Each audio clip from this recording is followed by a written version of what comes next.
नमस्कार, मैं हूं आपके साथ संदीप कुमार मिश्रा और आप देख रहे हैं सूर्या समाचार। एसआईआर की वैधता पर सुप्रीम कोर्ट का बड़ा फैसला आया है। एसआईआर को लेकर चुनाव आयोग की शक्तियां बरकरार हैं। तो आपको बता दें कि सुप्रीम कोर्ट का इस वक्त एक बड़ा फैसला आया है, जिसमें सुप्रीम कोर्ट ने कहा है कि एसआईआर की शक्तियां बरकरार रहेंगी। एसआईआर कराना चुनाव आयोग का अधिकार है। देश में एसआईआर चलता रहेगा। एसआईआर में की जो प्रक्रिया है उसका पूरी तरह से पालन हुआ है और उसमें किसी भी प्रकार की खामी नहीं है, यह कहना है सुप्रीम कोर्ट का। वोटर लिस्ट में संशोधन करना चुनाव आयोग का अधिकार है। फ्री एंड फेयर इलेक्शन देश में बेहद जरूरी है।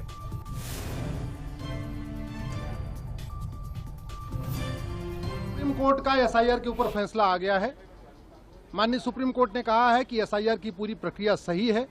एसआईआर कराना ये इलेक्शन कमीशन का काम है और एसआईआर जो इलेक्शन कमीशन ने कराया है वो बिल्कुल ठीक कराया है।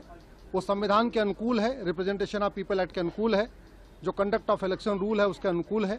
जो एसआईआर के बारे में बहुत सारे अपवाद बताए गए थे, एसआईआर की बहुत सारी कमियां बताई गई थी, माननीय सुप्रीम कोर्ट ने उन कमियों को स्वीकार नहीं किया है और कहा है कि बिल्कुल इलेक्शन कमीशन ने फ्री एंड फेयर तरीके से पूरा एसआईआर किया है।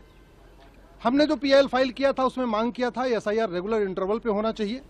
एसआईआर हर 5 साल में होते रहना चाहिए, क्योंकि एक भी अगर कोई विदेशी व्यक्ति का नाम वोटर लिस्ट में है तो वो पूरी तरीके से हमारे इलेक्शन लॉज के खिलाफ है, फ्री एंड फेयर इलेक्शन के कॉन्सेप्ट के खिलाफ है।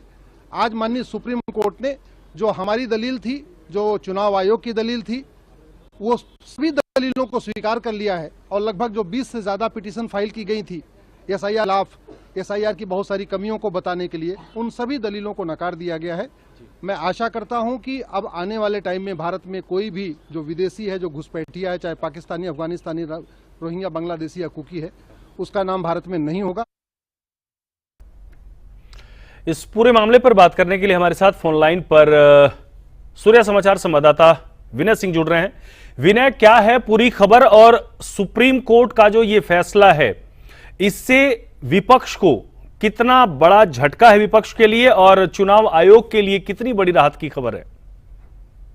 बिल्कुल, तमाम उन राजनीतिक पार्टियों के लिए ये बहुत बड़ा झटका है जो कि इस एसआईआर का विरोध कर रहे थे। विपक्षी पार्टियां विरोध कर रही थी एसआईआर को लेकर। हमने देखा कि जब बिहार में एसआईआर की प्रक्रिया शुरू हुई उसके बाद से ही एसआईआर को लेकर हंगामा मचा था, लेकिन आज सुप्रीम कोर्ट ने अपने इस सुनवाई के दौरान जो बातें कही उसमें कहीं ना कहीं उन तमाम सवालों पर विराम लगा दिया है जिसको विपक्ष उठा रहा था। एसआईआर को लेकर सुप्रीम कोर्ट ने साफ कहा है कि चुनाव आयोग अपनी शक्तियों के अनुसार काम कर रहा है। चुनाव आयोग किसी भी तरह से कोई गलत नहीं कर रहा है। एसआईआर को जरूरी बताया गया है। साथ ही साथ ये भी कहा है कि एसआईआर की जो प्रक्रिया है एक सामान्य प्रक्रिया है और इसमें कहीं ना कहीं जो नियम है उनका पालन चुनाव आयोग की तरफ से किया जा रहा है। यानी कि कई राजनीतिक दल, विपक्षी पार्टियां इस एसआईआर का विरोध कर रही थी, एसआईआर को लेकर सवाल खड़े कर रही थी। कहा जा रहा था कि जानबूझकर एसआईआर करके मतदाताओं को काटा जा रहा है, लेकिन सुप्रीम कोर्ट ने कहा कि एक जरूरी प्रक्रिया है और चुनाव आयोग अपनी शक्तियों का भरपूर इस्तेमाल करके इसको सही तरीके से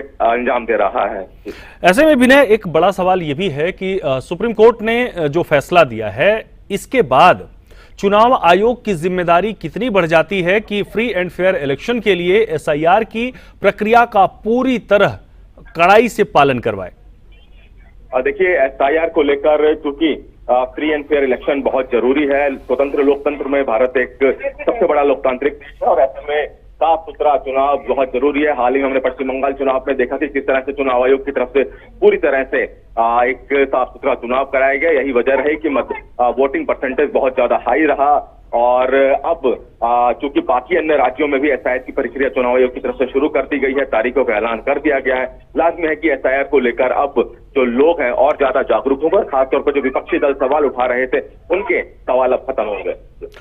कहीं ना कहीं आपको क्या लगता है विनय की एसआईआर जिस प्रकार से बंगाल में, आसाम में, देश के अलग अलग राज्यों में लागू हुआ, क्या कहीं उसी का परिणाम था कि पूरी तरीके से जांच पारदर्शी हो पाई और जिसकी वजह से जो बांग्लादेशी थे, जो रोहिंग्या इस देश में अवैध रूप से रह रहे थे, उनको निकालने में चुनाव आयोग कामयाब रहा है?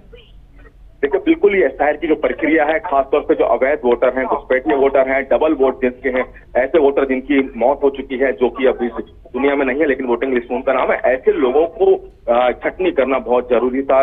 वो जो शॉर्टलिस्ट करना इसमें मतदाताओं को बहुत जरूरी था और इसलिए एसआईआर की प्रक्रिया शुरू की गई। खासतौर पर जो ऐसे लोग जो कि भारतीय नहीं है और उसके बावजूद भी भारतीय चुनाव प्रक्रिया में भाग ले रहे हैं गैर कानूनी तरीके से, उनको बाहर करना बहुत जरूरी था।